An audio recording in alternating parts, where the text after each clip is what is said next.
시편 57편 1절부터 11절, 구약 841쪽 같이 읽겠습니다. 하나님이여, 내게 은혜를 베푸소서. 내게 은혜를 베푸소서.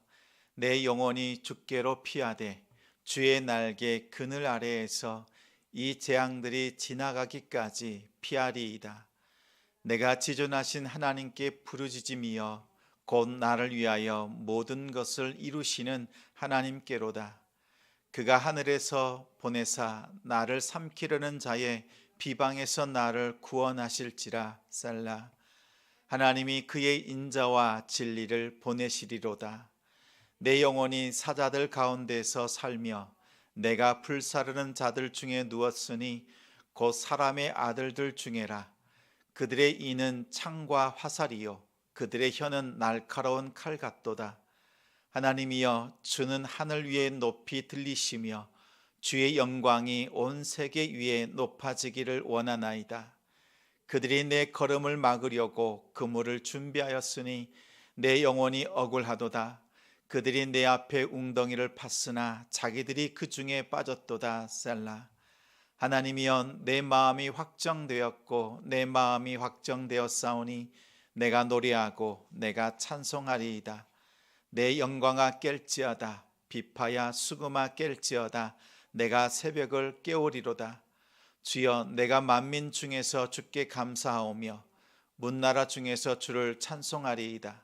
무릇 주의 인자는 커서 하늘에 미치고 주의 진리는 궁창에 이르나이다.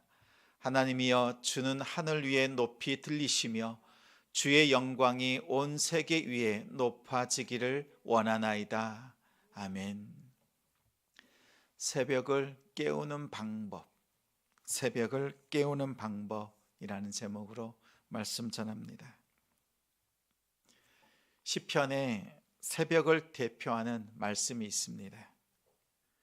46편 5절에 새벽에 하나님이 도우시리로다, 이 말씀과 오늘 본문의 8절 내가 새벽을 깨우리로다 라는 말씀입니다. 새벽 기도를 권하거나 새벽 기도에 대한 당위성을 말할 때 자주 인용되는 말씀입니다. 새벽에 일어나는 것이 쉽지 않습니다. 새벽 기도의 습관을 가지려면 적어도 2주, 3주 정도 걸립니다. 깊이 잠든 시간에 잘 일어나려면 저마다의 방법이 있습니다. 처음에는 알람을 여러 개 맞춥니다. 또 아주 시끄러운 자명종 시계를 사용하기도 했습니다. 요즘은 알람이 울리거나 울리기 전에 일어납니다. 새벽을 깨우는 가장 좋은 방법은 일찍 자는 겁니다. 일찍 자면 조금 더 쉽게 새벽에 일어날 수 있습니다. 그런데 시편에서 말하는 새벽이 우리가 말하는 새벽 3시부터 4시, 5시까지 이른 시간을 새벽이라고 말하지 않습니다.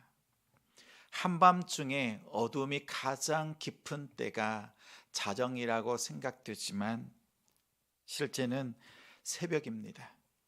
밝은 아침이 오기 전에 새벽이 더 어둡게 느껴집니다. 그래서 인생의 가장 깊은 어둠이 내리는 때를 새벽이라고 부릅니다.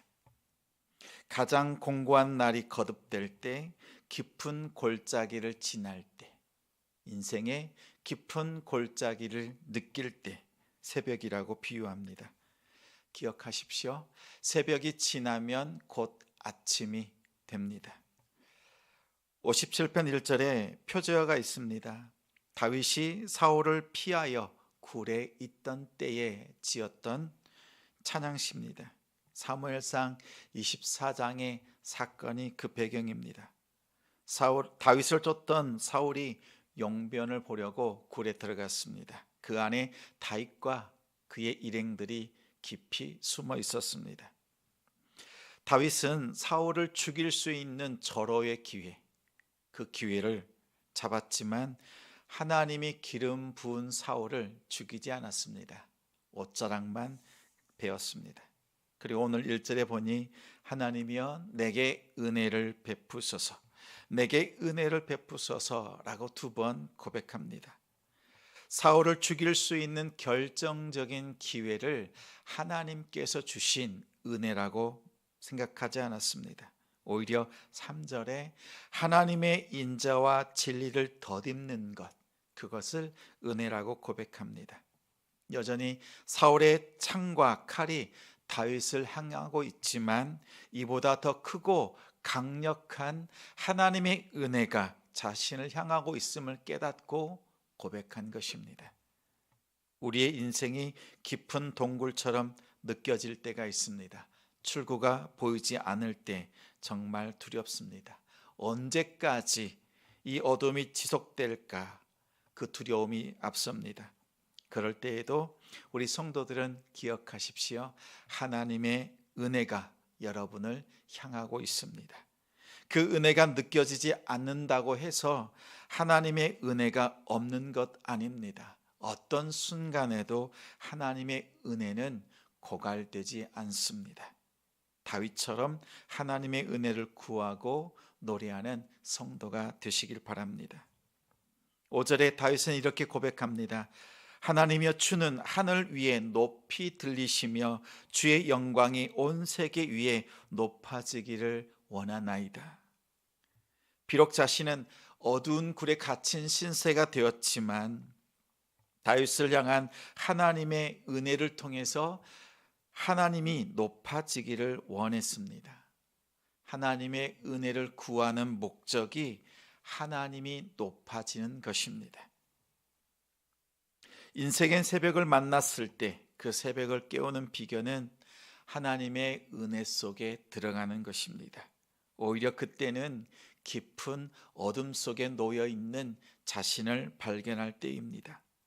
하나님의 은혜를 경험하고 난 뒤에 지속 가능한 결단을 할 수 있습니다.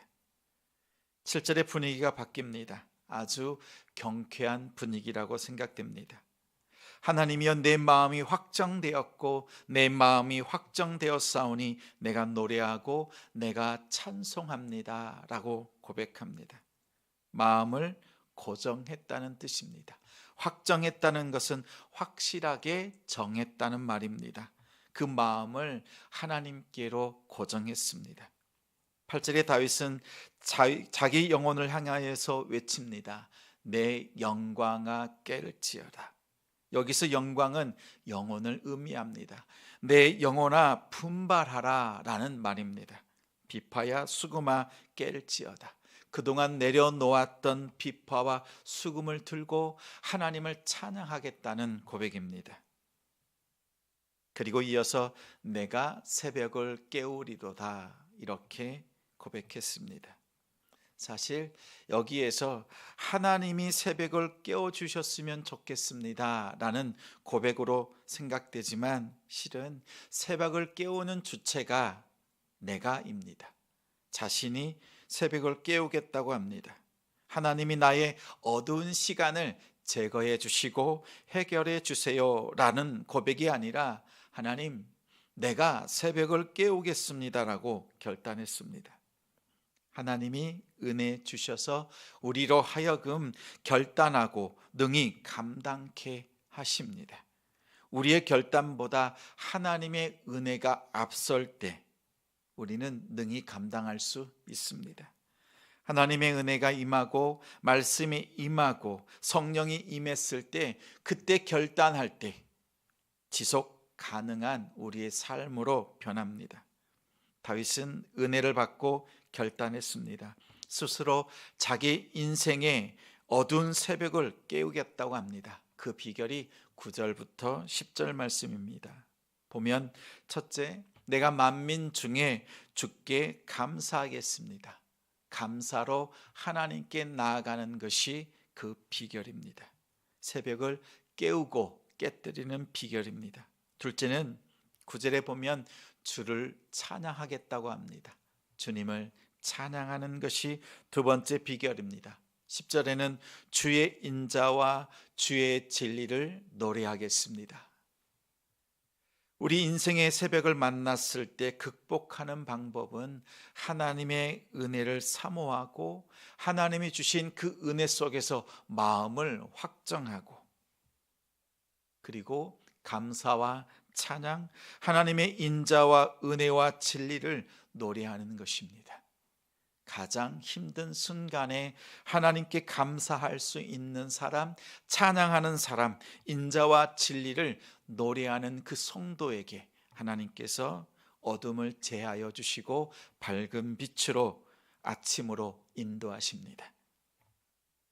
새벽을 깨우는 목적은 5절인데 5절을 다시 한번 11절에 반복하면서 상기시킵니다. 11절에 하나님이여 주는 하늘 위에 높이 들리시며 주의 영광이 온 세계 위에 높아지기를 원하나이다.